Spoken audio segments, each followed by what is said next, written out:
下生风，龙飞燕凤绕柱，麒麟望苍穹。那大屋顶儿红柴门，让我放速穿越了时空。四合院里雕花窗，带回了儿时的梦。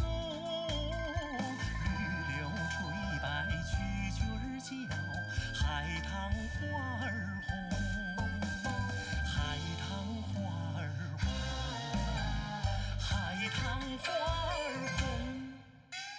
汉与青蛙护城河，抬眼看风辙。我在那牌楼前，感受祖先的光荣。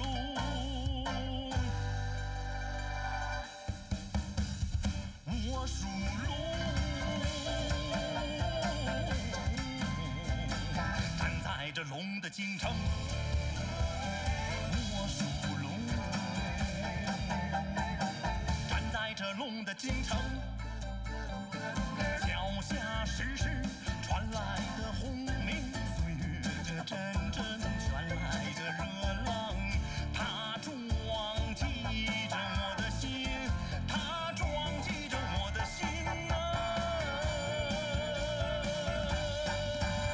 它震颤着我的心。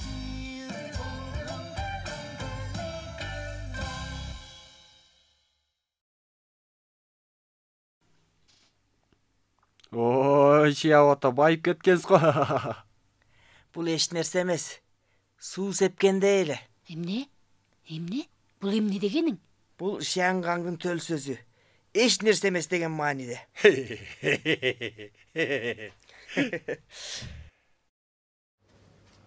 Ага, жеңе. Бул менин Шиангаңдан атайын сиздерге алып келген базарлыгым.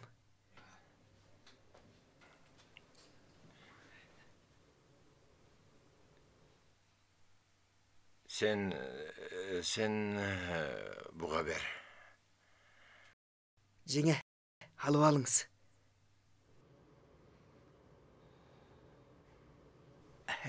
Макул, бул жерге коюп кояйын. Шиага, сиз тирүү кайтып келип, биз менен жолугуп турганыңызга кубанып турам. Чын эле. Бүгүн сиз менен бул жерде жолукканыбызга чын жүрөктөн кубанып турабыз. Мен дагы экөөңөрдүн аман жүргөнүңөрдү көрүп кубанып жатам. Байкашымча Шиябага, Шиангаңдагы жашооңуз жаман эмес окшойт, э? Ооба, чынында Шиябага жаш кеңизден да ашып шайыр болуп кетиптирсиз. Ой, яыр дагы мени менен тамашалашканын кара. Мындай болгонсоң бир топчул өткөн турбайбы? Шиябага, мурункулардын ичер суусу түгөнбөсө жашай берет дегени чын экен. Сиз Шиангаңдан абдан көп байлык топтоп келгендейсиз. Байып кеттим деп деле айта албайм. Шианган, Аумың, Тайвань сыяктуу жерлер бакшылыкка ишенет. Менин баягы өнөрүм ал жерден бакыт тапты. Секиче салгандар болобу, же кичинекей там салгандар болобу, айтор баары мени издешет. Ай, силер билбейсиңер го. Азыр батыштын көптөгөн университеттери биздин жунгонун бөө бакшылык өнөрүн сабак кылып өтүп жатышыптыр. Ушу азыркы убакта Европанын, Американын көптөгөн белгилүү окумуштуулары алыс тебестен атайын келип, мени менен кеңешип кетип турушат. Шиябага, ушунча жылдан бери үйүңө да кайтып келе албай жүргөнүңдү мен жакшы түшүнөм. Айбай. Ушунча жылдан бери канча азап тартып, канча кыйынчылык көргөнүңүз өзүңүзгө гана маалым го. Мени сен түшүнөсүң да, жооқ тууганым. Кана, баарыбыз биргеликте Шиябаганын оор күндөрдөн аман эсен кутулуп, аман эсен кайтып келгенин куттуктап, анын жанагы өнөрүн өркүндөш үчүн баарыбыз алып коелу. Кел. Келгиле. Алалы. Мас болгуч ичели.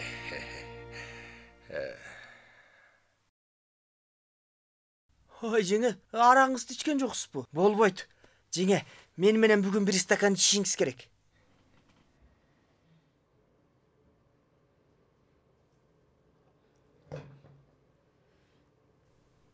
Рахмат жеңе.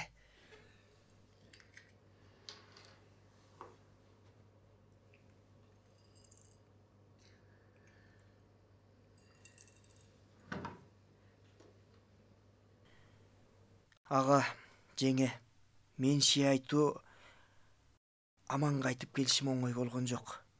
Бүгүн кандай болсо да силер менен ичем. Жеңе, ал кезде мен камчы менен башка жеп, боору ачый турган эч ким жок болчу. Бейжин шаарында мени жалгыз барар жерим сиздердин үйүңүздөр эле. Аптанын кайсы күнү болсо да түш болсун, кеч болсун, тамак убактысына илинсем эле болду. Сиз эч качан сөз айтпай, төргө отургузуп, баарыбызды тойгузуп жегиштүүсүз. Мен сиздерди тууган агам, тууган жеңем деп келем. Мен сыртта канча жүрсөм да сарсана болуп сиздерди гана ойлоп келем. Сиздер карган чал кемпир болуп, уул кыз небереңиздер эр жетип, бүгүнкү күнгө жеткениңиздер оңойбу? Менин кичинекей ишим үчүн ортоңуздар бузулуп кетсе, мен айтуу түрү жүрө аламбы? Мына, мен бүгүн жапжакшы эле кайтып келдим. Бул кылганыңар эмнеңер? Бүгүн ушул айылдагы бардык адамдардын алдында экөөңүздөр ушул стакандагыны сөзсүз алып коюңуздар. Өткөнгө тобо кылып жакшы жашап өтөлү. Мен айтуу сиздерден суранам.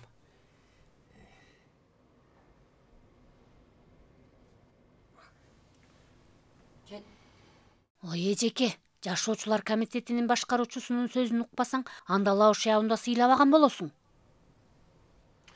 Ойбой, жеңе. Эмне деген көкбет адамсыз. Агам кетирген катасын сезип отурат. Мен бүгүн аялдардын бир сөзүн айтайын. Шияу аганын алышкы учурашына кандай болгон күндө да Сүйлам менен сиздин катышыңыз бар. Лауш яу үчүн кечириңиз эми.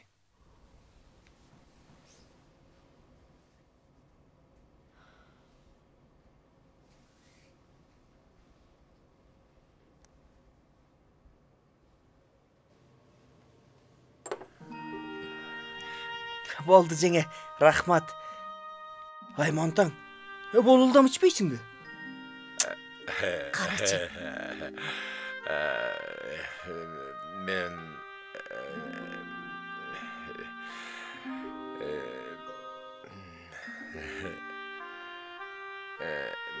Мен бул бабаларым буга карыздар кел.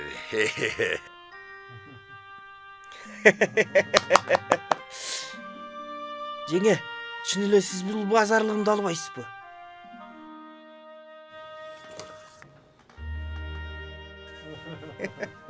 Өзүңөр деле карагылачы. Бүгүн элдин баары көңүлдүү. Атам менен апам экөөнүн элдешкендиги үчүн биз да кубанычтабыз. Шияу агайдын аман эсен кайтып келиш үчүн бизди алып коелу. Келгиле. Туура айтасың, алып коелу. Алып коелу. Ал.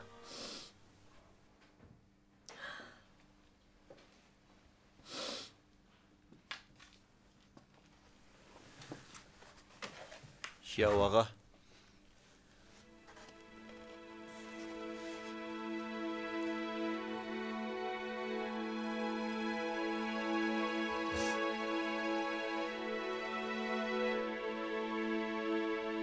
Жеңе, мен баарын билдим.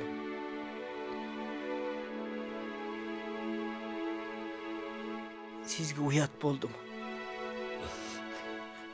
Мен сага уят болдум. Ушунча жылдан бери мен сага азап тарттырдым. Мен сенин алдыңда кечирим сурайм. Кечир. Бул ишти кантип сизден көрөйүн? Ал жылдары кимдин башына түшсө да чыдай албайт болчу. Өзүмдөн көрүш керек. Сизге билдирбей дүнүйөнү, үйүңүзгө жашырдым. Сизди азапка салдым. Ляшау, сен араң келдиң го. Билесиңби? Ушунча жылдан бери азап тартканымды тирүү келгениң кандай жакшы болду. Антпесе мен өмүр бою сага карыздар болуп өтмөкмүн. Айтчы, өзүң кечирдиңби жокпу?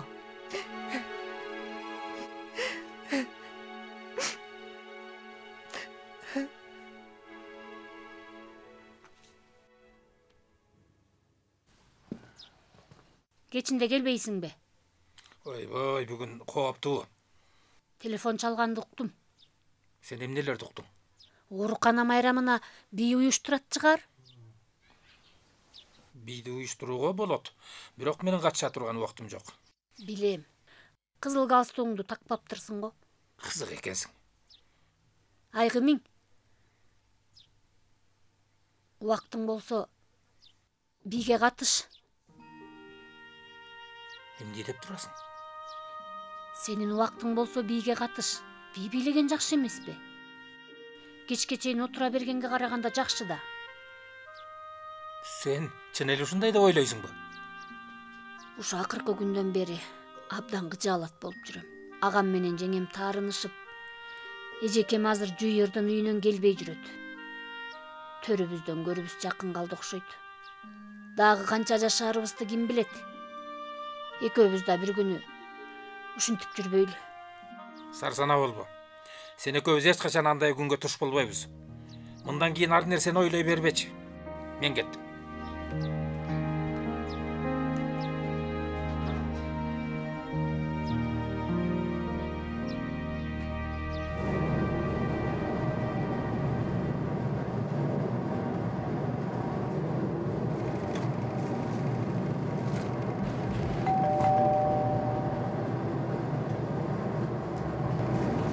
Ким бул?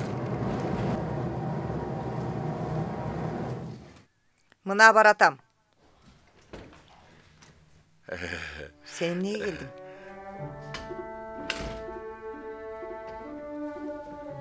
Жумушка кеткени жумушка, окууга кеткен окууга кетип, сен эле жалгыз калдыгы деп келдим. Өзүңө карачы. Бир чети кир жууп, бир чети тамак жасап, ден соолугуңда жакшы эмес, малайгаланып турсуң го. Бул эмне кылганың? Үйгө кайт. Лаушия айт кайтып келди. Өзүң да макул деп турсуң го. Мени менен жашабайм дегениң кандай өзү? Ошол Лаушау кайтып келген үчүн мен сага карыз эмесмин. Ойбай, дагы эле сөздү баштадыңбы? Жок, бир күнү даамсызган жериңе 1000 жолу салам айт деген сөз бар. Эрди каттындын ортосу деңиздей чалкып турат эмеспи? Менден кечирим сөз уккуң келсе, анда айтайын. Кол көтөргөнүм чынында катуу иш болду. Бул мен үчүн туура эмес иш болду. Мен бир акмак болдум. Болдубу? Болдубу? Ушул элеби? Ооба. Бүттүбү? Бүттү. Мени кайра кайт десең анда жакшы. Эми экөөбүз ушул 2 жылдан берки кимге ким карыздар экенин аныктап алалы. Бир дагы иш калбашы керек. Антпесе менен ачуум тарабайт. Данио, мен сага кол көтөргөнүм жашообузда көп жолу болгон жок. Бир эле жолу кездешти, мен аныгына айта албайм. Эсимде да жок. Болду. Сен жакшы көрүп жей турганда Ушан кыштагынан балынан алып келдим.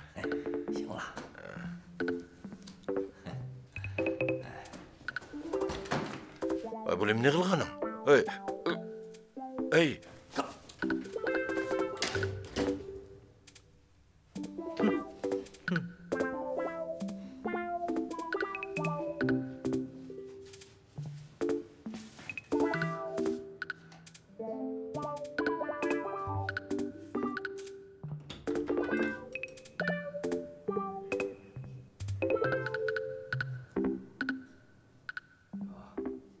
Кичинекейле 8 бөлүгүн 40 канча юан калгым.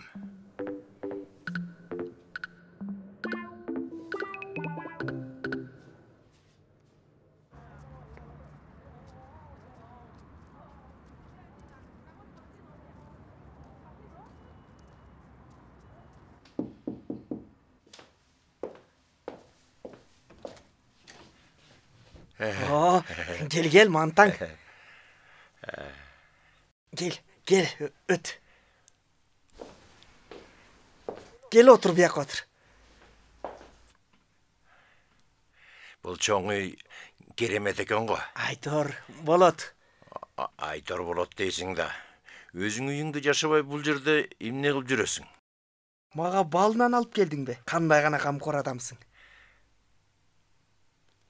Дауш яңгыштагыныкі. Жакшы көрүп жей турганыңды билем, ошон үчүн алып келдим. Шиянганда жүргөндө муну абдан жегим келчү. Ой, муну көчөдөн таап алган сыяктуу го, я? Ай, койчу. Сырты бир аз бузулуп калган окшойт. Бирок ичиндегисин эч ойлонбостон жегенге болот. Макул, рахмат.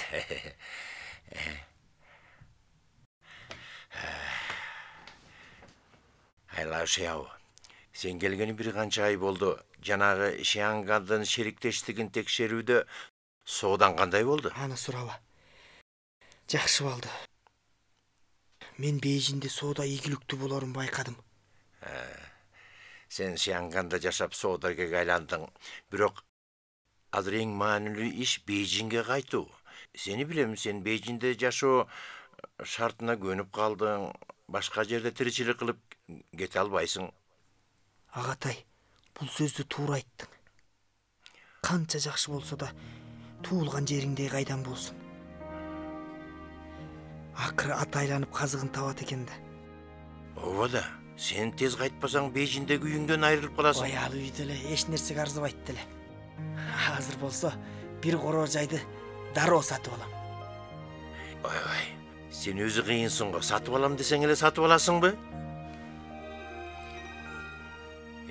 Өткөндө сен Шиянгандан 40 жаштагы аял менен таанышдым дедиң эле. Мен маани бербептирмин, ошон үчүн кеткиң келбей жүрөбү? Ошондой десең болот. Ай, тамак убактысы болуп калыптыр. Жүрүп асалы. Мейли. Келгиле алалы.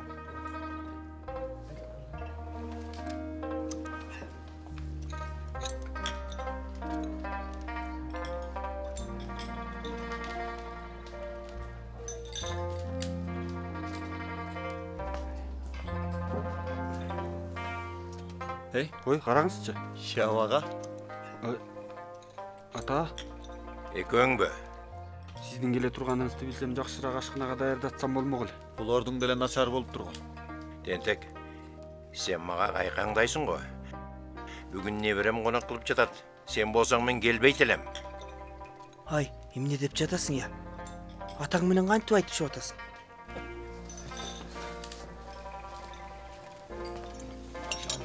Лаушия, сен билбейсиң да, бул чечек Даниу менен урушсам эле, ар дайым апасы жагына чыгып алып, мени менен душман болуп алат. Мындыр, сен атаң менен душман болосуң ба? Мен кантип атамды душман катары көрөйүн. Атам мени душманындай көрүп, жек көрбөсө эле болду. Айтып турганын уктуңбу? Азыр 4-чү даражадагы жумушчу болдуң. 20 жашка келдиң. Мен эми тилдей да, сабай да албайм. Мындан кийин эмне кылсаң өзүң бил. Муну өз оозуңуз менен айттыңыз, Ай, болду. Менин оюмча урушкан күйгөндүк, сабаган сүйгөндүк. Мындыр.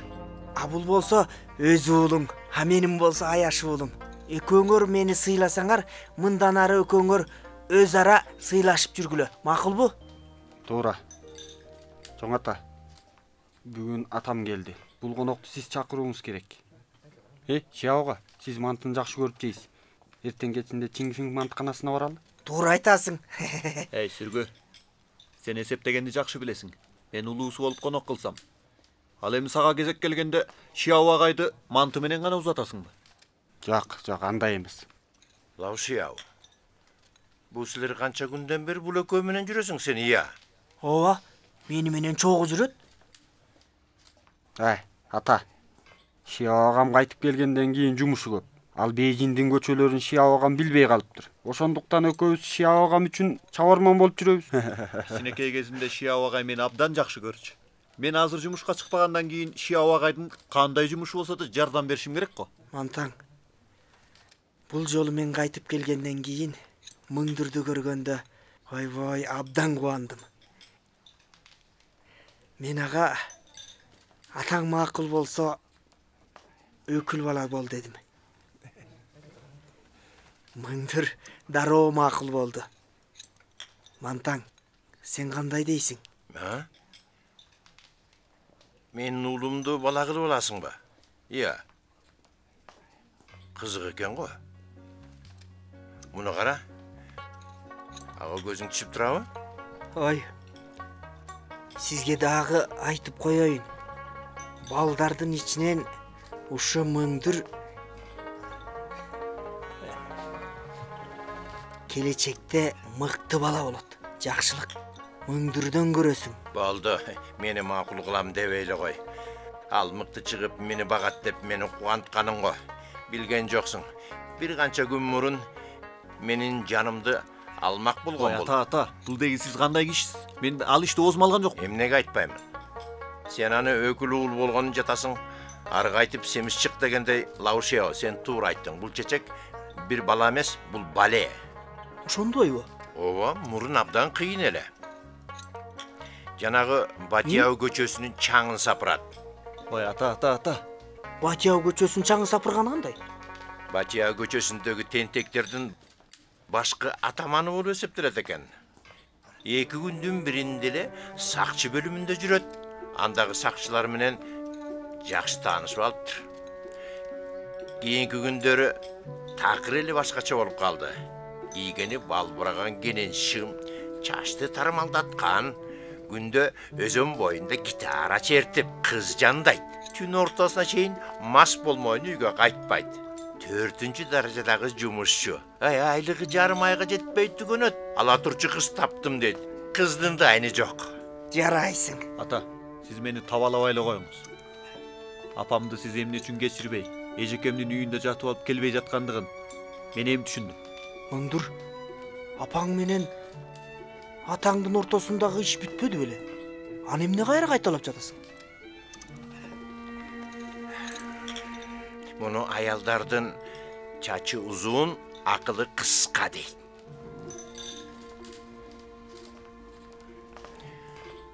Мына бүгүн эртең менен Зүйүрдүн үйүнө барып, анан Даниуну алып келейин деген элем. Ал менин алып барган балнанымды көчөгө ыргытып жиберди. Ой, сиз мага алып келген Даушиян кыштагынын балынан ушинтип келген турбайбы? Ой, эмнеге эле даамды жыттанат десе. Ошондойбу? Ооба, Мантаң. Сиз менен жеңең экөөңүздөрдүн ортоңуздарга мен себепчимин. Бирок сен жөн эле кежирлене берет окшойсуң. Апамдын кан басымы жогорулап кетти. Эгер ал чындап эле бир нерсе болсо, ата, мен сиздин кулагыңыздын кужурун алам.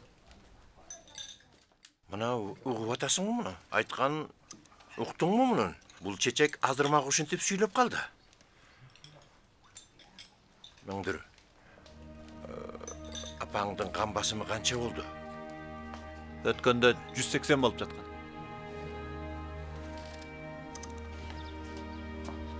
Ары бери сенделбечи. Ой, эжеке, келип калдыңызбы? Ай, сиңдим. Баштыктарыңызды алып келген жоксузбу? Ай, жанагы Мыңдырга акча керек болуп калыптыр. Эмнеге керек кылаарын билбейм. Мыңдыр кайда? Жүрүңүз. Үйгө кирип айтайын. Эмне кылмакчы бул акчаны?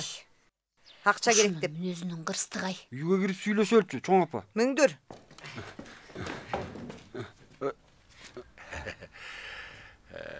Сүргү? Бул эмне?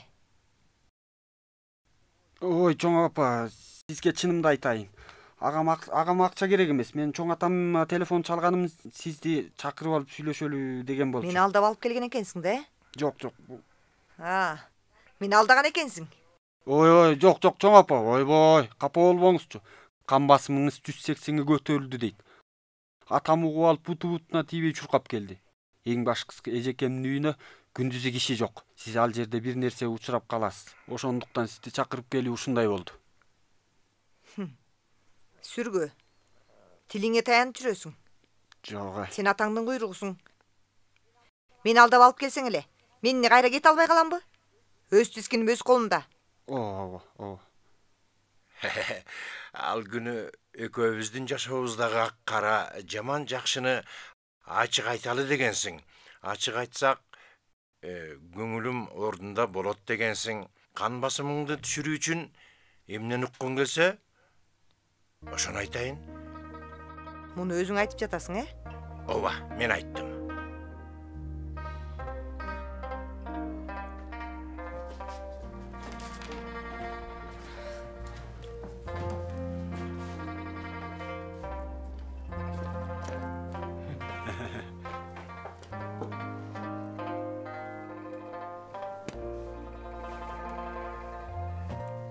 Макул. Анда сүйлөшөлү. Мен биринчи айтып коеюн. Шу эжеке менен болгон ишти мен чынында туура эмес кылыптырмын. Бирок мен түшүнгөндөн кийин мен чынында күнөөлүү эмес экенимди сен көрөсүң. Токтот. Бул ишке али жете элекпиз. Уяңмантаң. Алыс узап кеткен күндөрдү айтпай эле коеюн. Ошол 1948-жылы. Ой, кайсы? Шашпай тур.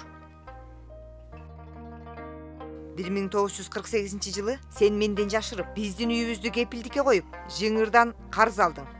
Бул биздин үйүбүз. Сен мени менен акылдашып койгон жоксуң. Бул иш эсиңде чыгар.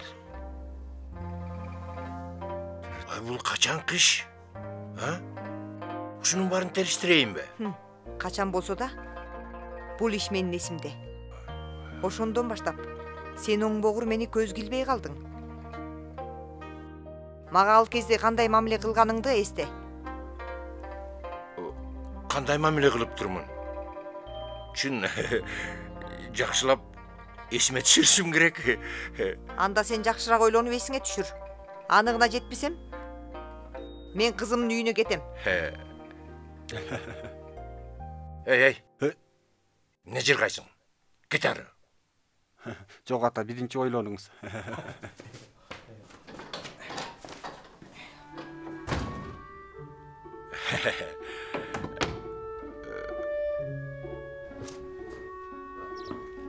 Лүү эжеке. Келдиң бе? Жарайсың. Чоң апаңды алдап алып келдиң. Бирок апамдын келгени менен атам баягы эле сөздөрдү айтып берип, экөө айтышып кетпесе болду. Кам санабаңыз, бул жолу антпейт. Атам сыяктуу адамдар да жоошуп калат экен. Жакшы иш го бул.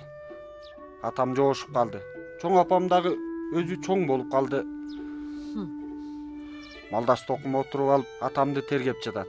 Ойбой, менин угушум боюнча чоң апам убагында башкарма болуп кыйын болгон экен. Чынбы? О? Накта помещиктин кемпири да. Былтыр кечки газетанын кабарчысы силердин Люңжи бүлөсүнүн ишин мурунку кийинкисине чейин жазып, Люңжинин атагын чыгарды. Люңжи Бейжиңдеги эски курулуштардын ичиндеги эң керемети деп тааныштырган. Бул ишти силер билбейсиңерби? Билебиз. Баары эле биле турган иш го. Атам, чоң апам ушул иш үчүн канча күн кубанып жүрүштү. Ошондон бери чоң апаң кайкая баштады. Капиталист бийкечинин калпагын ушунча жыл кийип жүрүп, араң дегенди алып таштады. Анын үстүнө лаушяу тирүү кайтып келди. Ал жанданбаганда кантет анан. Ал жанданса, атаңдын сору кайнайт. Сени менен майзыны салыштырууга болбойт. Биздин үйдүн дептеринин экинчи бетинде сен жазылып турасың го. Ошол эмне сага жетишпейби? Сен кантип жаздың? 2 ай созуп жүрүп араң жаздың го. Уяңмантаң, менин сага тийгеним ушунча жыл болсо да, балдарды багып чоңойтуп эрезеге жеткирсем да, майзыкелер менен аны менен кетким келди. Адамкерчилигиң барбы сенде? Ушул иш эсиме түшсө эле көкүрөгүм ачышат. Анда кандай деп айтам? Эсиңдеби, ал жылы мага кол көтөрдүң. Айтып коеюн. Мен ачуум басылбайт. Ачуум басылбайт. Ур. Мени ура албайт деп турасыңбы? Сен чын эле урасың го, Болду эме? Бул жарайт. Мына айтып коеюн. Өзүң көр. Апам күч жумшай баштады го. Ата, чоң апа, койгулачы болду. Болду эме? Болду. Сен билеби азыр? Болды. Мөгүйің Яңзуң бауыны соғып жатқандай болды ғой. Тамашаңды тоқтотчу. Болды эме. Чоң апа, болды. Болды эме. Болды эме. Болды.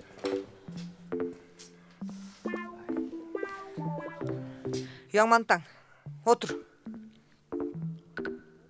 Отур дейм.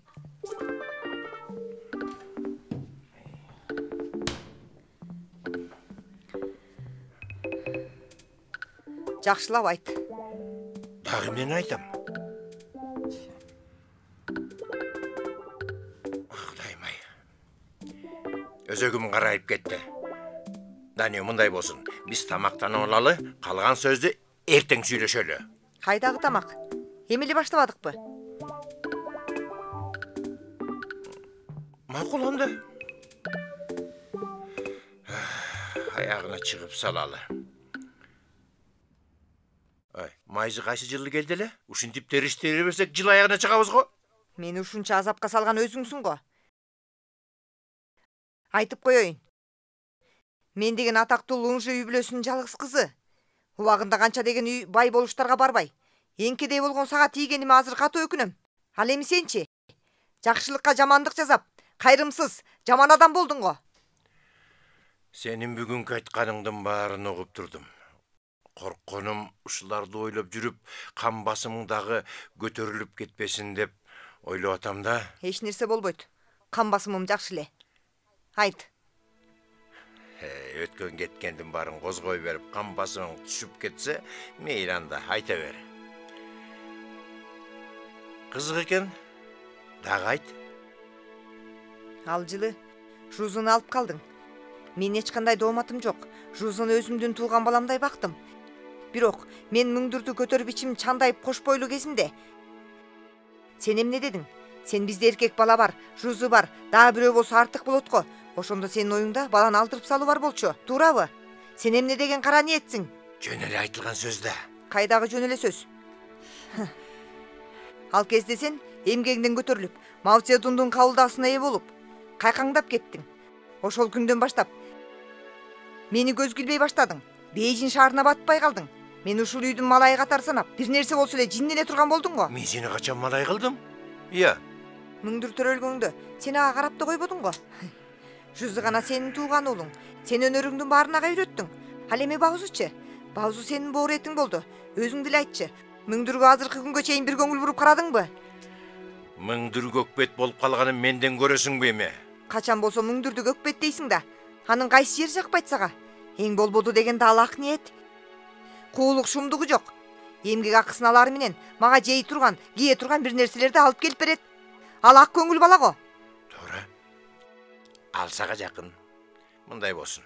Мындан кийин мен ага болгон оюмду өзгөртөйүн. Сен ошого макулсуңбу? Туурабы? Бул сөздү өзүң айттың, Ооба.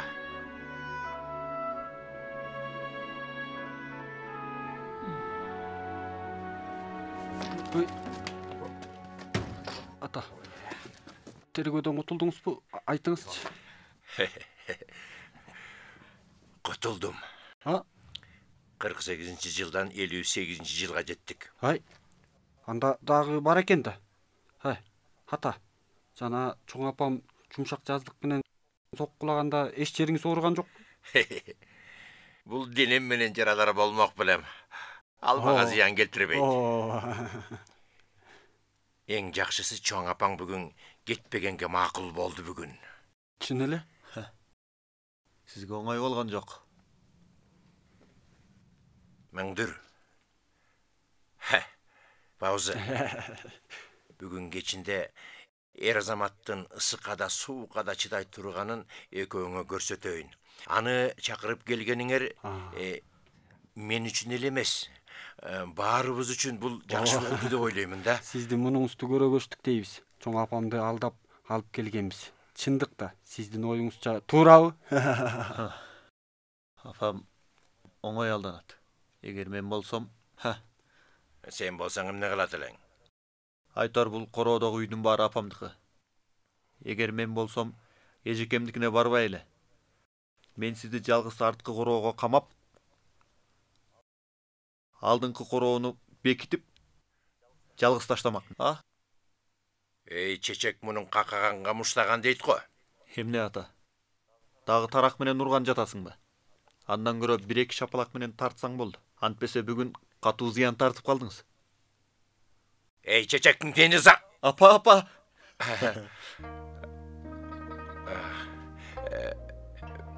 Бүгүн сени менен кажылдашпайын. Бирок чечек байкап сүйлө, болбосоң көрөсүң. Баузы. Мен жанагы мантым кайда? Уздап калыптыр. Сыта коеюн. Мени менен чогуласыңыз. Жүр ата. Апа, сиздин келгениңиз жакшы болбодубу? Антпесе токмок жеме келем. Эми колу тийбейт. Жүр апа.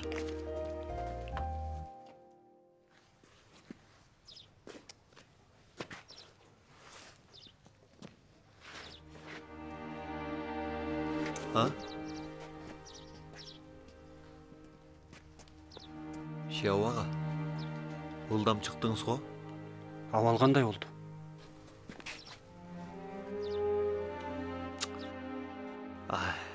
Шияу ага, мен көп ишти билем.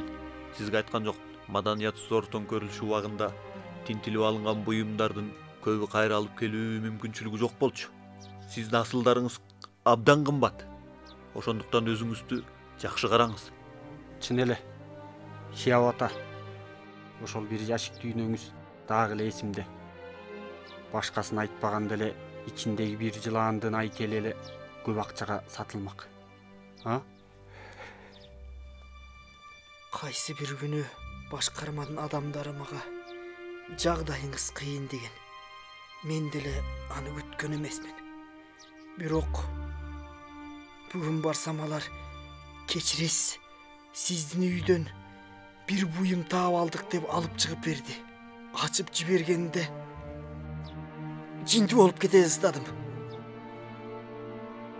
Анан көргөн көзүмө ишенбей кыйкырып жибердим. Кыйкырып жиберсем, алар мени жинди болуп калды деп ойлошту окшойт. Эмне деп кыйкырдыңыз? Ооба. Мага эң керектүүсү ушул болчу. Ал эмне эле анчалык кубангандай? Аны менен салыштырганда дүйнөдөгү алтын күмүш баары эч нерсеге арзыбайт.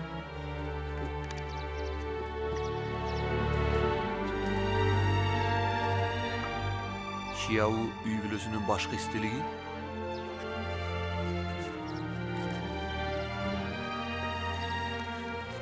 Келиңиз. Канча жылдан бери сарсана болгонум ушул болчу. Бул менин жаным.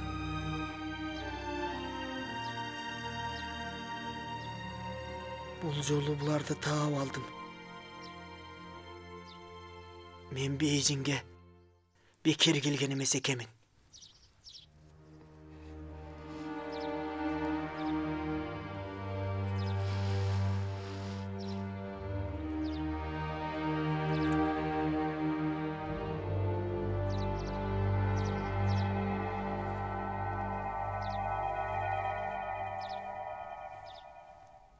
Чын элеби? Ой, анда абдан жакшы болгон турбайбы? Лаушияу, үйүңдү тинткен кезде кызыктырган дүйнөң жок болсо, жок болсун. Бул эстеликтердин баары ата-бабаларыбыздын маңдай тери эмеспи? Сен башыңа иш түшкөн кезде муну мага тапшырган элең. Мен аны жоготуп алып, ошондон бери мен аны ойлосом эле жүрөгүм ооруй берчү. Уят болдум го. Кудай жалгабаны өз ээсине тапшырды. Менин да жүрөк оорум айыккандай болуп калбадыбы? Макул болду. Дагы сүйлөшөбүз. Лаушау кандай жакшы ишке түшүп болуптур? Лаушиянын айтымы боюнча, биздин үйдү тинткенде алып кеткен Лаушиянын буюмдарынын ичиндеги эң маанилүүлөрү бир канча эстелик дептерлер экен. Ошондойбу?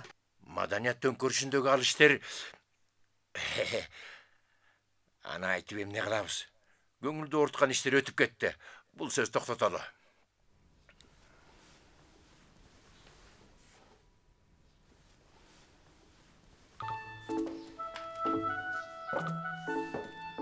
Ал иш өтүп кетсе деле, дүйнө табылбай калса да, Лаушау сууга чөгүп өлсө деле, сен мунун баарын менден көрөсүңбү? Ал кезде сени беозу ээрчип алган, сени дара кошоматчы, тескери жакка үгүттөгөн адам, темир тордон качкан капиталист деп.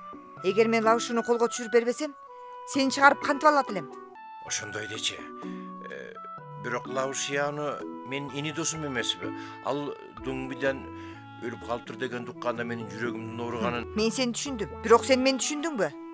Бул жерден менден ката кетти. Биз акыркы жылдары иштерди айталычы. Ооба. Сен го өтүп кетти дейсиң. Бирок ал жылдардагы иштер көзүмдү жумсам эле көз алдыма келет. Тирүүсү, өлүүсү, карасы, агы болуп, баар тең Лаушаны мен өлтүргөндөй болуп карашчу эле. Бирок Лаушау Шиянганга качып барып алып, ичкен алдында, ичпеген артында болуп, бакшы болуп жыргап жүргөнүн мен кайдан билейин? Баар тең ага убал болду го деп жүрүштү. Бирок чынында мага убал болгонун ким ойлоп койду? Ошону айтпайсыңбы? Ким ойлоптур?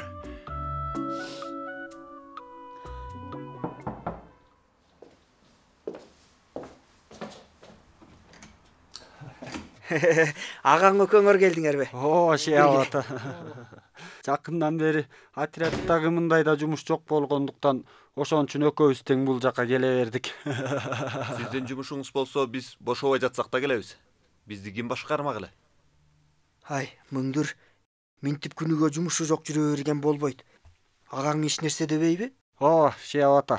Эч нерсе деле дебейт. Атам Сингапурга кеткен. Дагы 3 ай жүрөт. Жумуш көп. Менимче 2 айдан кийин деле келе койбойт. Чет өлкөдөгү жумголуктардын жумгочо үй салышы айлына болгон сагынычын билдирет эмеспи? Азыр Тайвань, Шиангандагы туугандардын улуу курулушка келиши жыл сайын көбөйдү. Саясат кеңейе баштаса көрөсүңөр го, баары кайтып келе баштайт. Шиябы ага. Өкүл ата. Ошондо мен сизди ким деп чакырсам болот?